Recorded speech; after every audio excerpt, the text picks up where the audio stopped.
म्हणजे राई,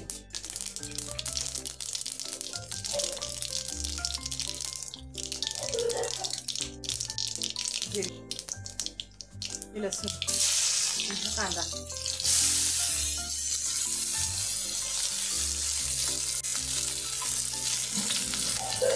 garlic, onion,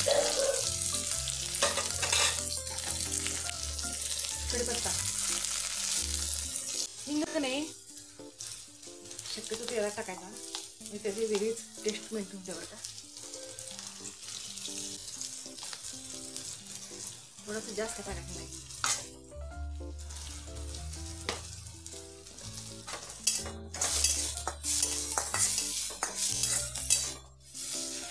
थोडा हे कांदा असं परतून झाला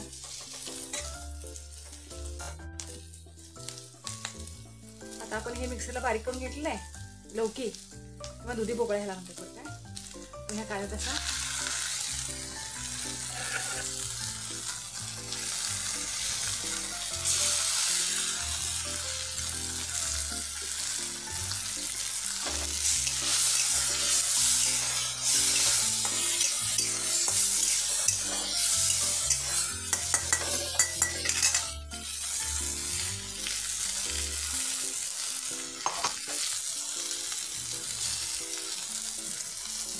सॉरी बेसन पण गेले बरं.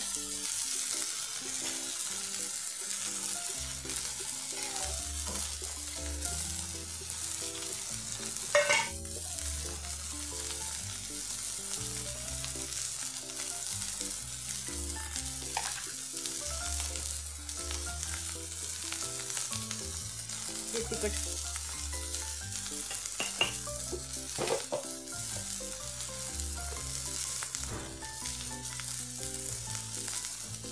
हळद,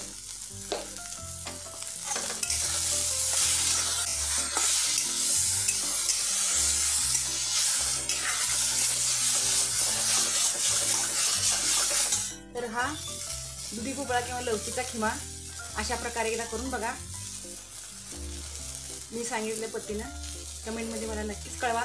माझ्या चॅनलला लाईक करा, शेअर करा आणि सबस्क्राईब करा. आणि प्लीज जास्तीत जास्त तुम्हाला जर ही माझी रेसिपी आवडली असली तर जास्तीत जास्त माणसापर्यंत तुम्ही शेअर करा बरं का. लाईक करायला विसरू नका. धन्यवाद.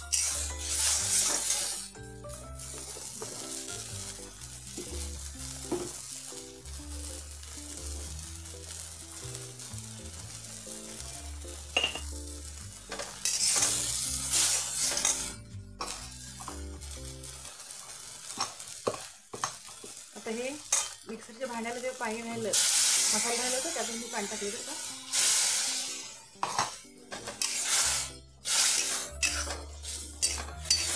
हे चांगलं एकजीव शिजवून घ्यायचं 1-2 मिनिटाकरता आणि मग सर्व करताना ही कोथिंबीर वरून टाकायची.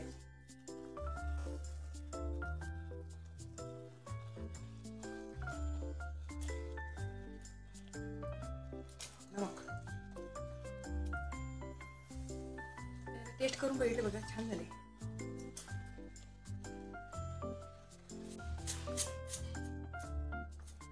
याचा लिंबू पिळूया अंदर छान एकदम झाले बघा. नमस्कार. लोखंडी कढईत आपण जर भाजी केलेली असली तर लिंबू किंवा दही त्यात मिक्स करायचं नाही. एखादी प्लेट किंवा हे पूर्णपणे ह्या भांड्यातून दुसऱ्या भांड्यात काढून घ्यायचं स्टीलच्या किंवा तुमच्या डब्यात काढून घ्यायचं स्टीलच्या डब्यात आणि मग तुम्ही लिंबू आणि दही जर मिसळणार असेल तर ते मिसळू शकता. पण लोखंडी कढईत कधीही लिंबू आणि दही मिसळायचं नाही.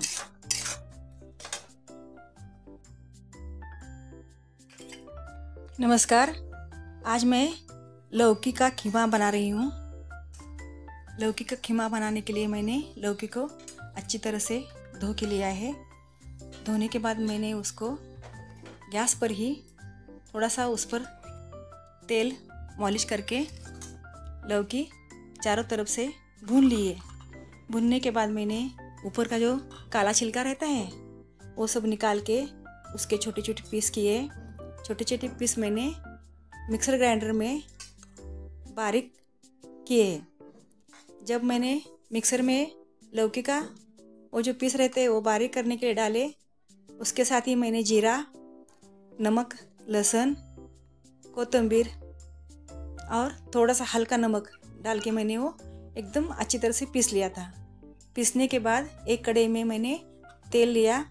उसमें तेल में राई, जीरा, ऑनियन, कांदा सब डाल के, कड़ी पत्ता सब भून के उसमें जो मैंने अभी ग्रेवी की थी वो ग्रेवी सब उसमें डाली और अच्छी तरह से मिला के लिए।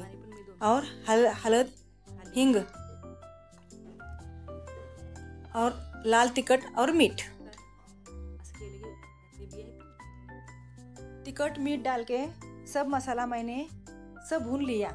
जो लौकी का पेस्ट था वो भी उसमें डाल के अच्छे से भून लिया। भूनने के बाद मैंने एक कटोरे में उसको निकाल के उस पर मैंने नींबू निचोड़ दिया और सब भाजी में मैंने कोतंबीर डाली है। पीसते हुए भी मैंने कोतंबीर डाली थी। अभी एक बार मेरे तरह ये लौकी का खीमा बना के देखो।